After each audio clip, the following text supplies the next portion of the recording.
तो नमस्कार दोस्तों, आपका हमारे YouTube चैनल पर बहुत बहुत स्वागत है।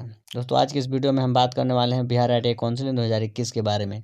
जिनका भी डॉक्यूमेंट वेरिफिकेशन हो गया है, अब उनको आगे क्या करना है उसके बारे में।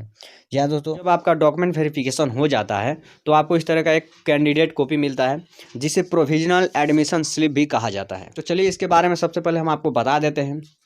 इस पर सबसे ऊपर करेंट डेट में जिस दिन आपका डॉक्यूमेंट वेरिफिकेशन होता है उस दिन का डेट और टाइम दिया रहता है। बगल में काउंसलिंग राउंड में फर्स्ट और सेकंड, जिस राउंड में आपका काउंसलिंग होगा वो दिया रहता है। तो नीचे यहाँ पर आपका रोल नंबर, नेम, कैटेगरी और जेंडर दिया रहता है। इसके बाद नीचे कोर्स ITI एडमिशन काउंसलिंग में आपका रैंक दिया रहता है, UR रैंक और कैटेगरी रैंक जो भी है आपका वो यहाँ पर दिया रहता है। नीचे आपका एड्रेस दिया रहता है। इसके बाद अलॉटमेंट डिटेल्स में रिपोर्टिंग सेंटर और रिपोर्टिंग डेट दिया रहता है, आप देख सकते हैं। इसके बाद नीचे यहाँ पर अलॉटेड इंस्टीट्यूट में आपके कॉलेज का नाम दिया रहता है और अलॉटेड ब्रांच में जो भी आपको ट्रेड मिला है उसका नाम दिया रहता है। अलॉटेड कैटेगरी में जिस कैटेगरी से आपका एडमिशन हुआ है वो कैटेगरी दिया रहता है। फिर नीचे एडमिशन फी डिटेल्स में एडमिशन फीस दिया रहता है, जो भी आपका एडमिशन फीस है। जो स्टूडेंट यहाँ पर जनरल और OBC कैटेगरी के हैं उनका एडमिशन फीस 1080 रुपये है, और जो SC ST कैटेगरी के हैं उनका 790 रुपया है। इसके बाद यहाँ पर फी मोड दिया रहता है, बाई कैश या फिर बैंक ड्रॉप। जिस मेथड से आप अपना एडमिशन फ़ी पे करते हैं वो यहाँ पर फी मोड में दिया रहता है। आप दो तरीक़ों से अपना एडमिशन फ़ी दे सकते हैं, एक बैंक ड्रॉप के द्वारा और दूसरा बाई कैश। तो इन्होंने बाई कैश दिया है, तो इन्होंने बैंक ड्रॉप नहीं बनवाया है, ये कैश में पेमेंट किया है, इसलिए इनका जो फी मोड है वो बाई कैश दिखा रहा है। इसके बाद यहाँ पर व्हीलिंग स्टेटस, यदि व्हीलिंग स्टेटस में यस रहता है तो यहाँ पर आपका एडमिशन नहीं होता है, आपको सेकेंड राउंड के लिए वेट करना पड़ेगा। सेकेंड राउंड आने के बाद ही आपका एडमिशन होगा। फिर नीचे यहाँ पर जो भी आपसे डॉक्यूमेंट मांगा गया है उस डॉक्यूमेंट का लिस्ट दिया रहता है। कौन कौन सा आपका डॉक्यूमेंट वेरीफाई है वो वेरीफाई स्टेटस में यहाँ पर दिखाया है, ठीक है। जो भी डॉक्यूमेंट आपका वेरीफाई हो गया है वो यहाँ पर वेरीफाई स्टेटस में वेरीफाइड दिखाएगा। यहाँ पर जो भी डॉक्यूमेंट आप नहीं देते हैं तो यहाँ पर नो दिखाता है और वेरीफाइड स्टेटस में अनवेरीफाइड दिखाता है। या फिर आपको कुछ दिन का टाइम दिया जाता है, 1-2 दिन का टाइम दिया जाता है आपको अपना डॉक्यूमेंट जमा करने के लिए कॉलेज में।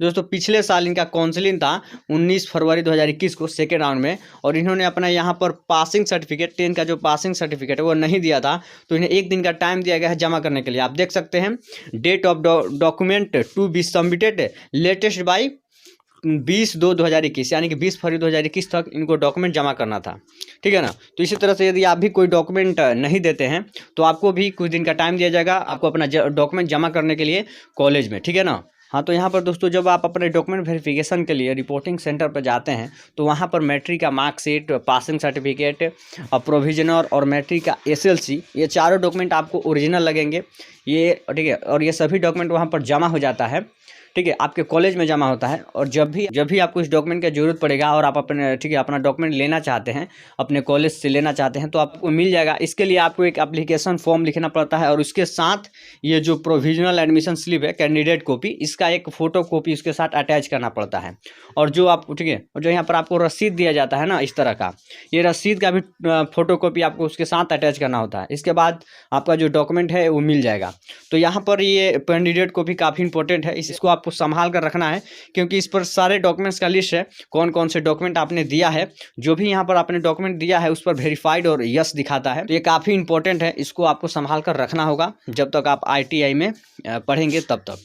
दोस्तों, रिपोर्टिंग सेंटर पर जब आपका डॉक्यूमेंट वेरिफिकेशन हो जाता है, मैट्रिक का जो भी ओरिजिनल डॉक्यूमेंट है वो जमा हो जाता है, तो उसके बाद ये आपको कैंडिडेट कॉपी दिया जाता है, प्रोविजन एडमिशन स्लिप, ठीक है। इसके बाद फिर जब आप पेमेंट करेंगे, जितना भी आपका एडमिशन फी है, जब आप पेमेंट करेंगे तो आपको अपने कॉलेज का इस तरह का रसीद दिया जाता है, ठीक है। आपका एडमिशन जिस कॉलेज में हुआ है उस कॉलेज का आपको रसीद दिया जाता है, इस तरह का रसीद बही करके यहाँ पर दिया रहता है, रिसिप्ट बुक, आप देख सकते हैं। यहाँ पर आपका डेट दिया रहता है, जिस दिन आपका काउंसलिंग होगा उस दिन का डेट दिया रहता है। इसके बाद नीचे आपका नाम और आपके पिताजी का नाम दिया रहता है। फिर यहाँ पर आपको कौन सा ट्रेड मिला है, SC BT है कि NC BT है वो दिया रहता है। और नीचे यहाँ पर जो भी आप पेमेंट करेंगे, जितना आपका एडमिशन फी है वो दिया रहता है, ठीक है। तो इस तरह का आपको रसीद मिलता है।